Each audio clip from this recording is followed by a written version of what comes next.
కామారెడ్డి జిల్లా వ్యాప్తంగా భక్తులు ఘనంగా వైకుంఠ ఏకాదశి వేడుకలు ఘనంగా నిర్వహించారు. తెల్లవారుజాము నుంచే పలు వైష్ణవ ఆలయాలకు భక్తులు భారీ ఎత్తున పోటెత్తారు.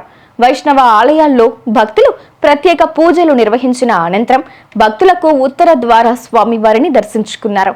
ఈ రోజు విష్ణువును దర్శించుకుంటే వైకుంఠం ప్రాప్తిస్తుందని భక్తుల విశ్వాసం. దీంతో ఈ పుణ్య రోజున భక్తులు వేలాది మంది ఆలయాలను దర్శించుకుంటున్నారు.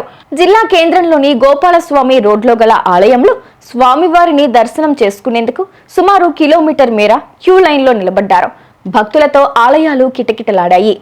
శ్రీమన్నారాయణుడు దేవతలందరికీ కూడా ముక్కోడి దేవతలందరికీ కూడా మరి వ్యూహవాసుదేవుడిగా ఉండి దర్శనమిచ్చేటువంటి రోజు కాబట్టి ఈరోజు అనేక వైష్ణవ ఆలయాలలో మరి దేవతలు అక్కడ వైకుంఠంలో ఎట్లయితే దర్శిస్తారో ఈరోజు మనమంతా కూడా ఆయా వైకుంఠ ఆలయాలలో మనం దర్శిస్తూ ఉంటాము.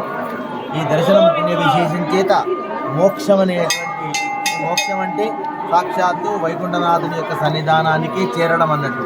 అంటే జీవితంలో ఎవరైనా కూడా కోరుకునేటువంటిది అదే, అంటే మోక్షమే పొందాలని, ఆయా లోకాలలో పోకుండా చక్కగా మోక్షస్థానానికి పోవాలని కోరుకుంటాడు. కాబట్టి ఈరోజు ఎవరైనా కూడా శ్రీ వైష్ణవాలయాలలో ఉండేటువంటి విష్ణుమూర్తిని దర్శిస్తే వాళ్ళకు తప్పకుండా మోక్షం కలుగుతుందని, మళ్ళీ దానాలు ధర్మాలు విశేషమైన ఫలాన్ని ఇస్తాయని వేదాలు పురాణాలు ఇతిహాసాలు అందరూ కూడా చెప్పినారు. కాబట్టి ఈరోజు మన ప్రాంతంలో ఉండేటువంటి ఈ రుక్మిణీ సత్యభామ సమేత శ్రీ వేణుగోపాల స్వామి ఆలయం చాలా పురాతనమైనటువంటిది.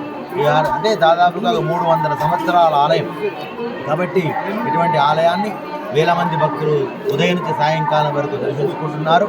వారికి కూడా స్వామి అనుగ్రహం సంపూర్ణంగా కలగాలని కోరుతూ ఉన్నారు.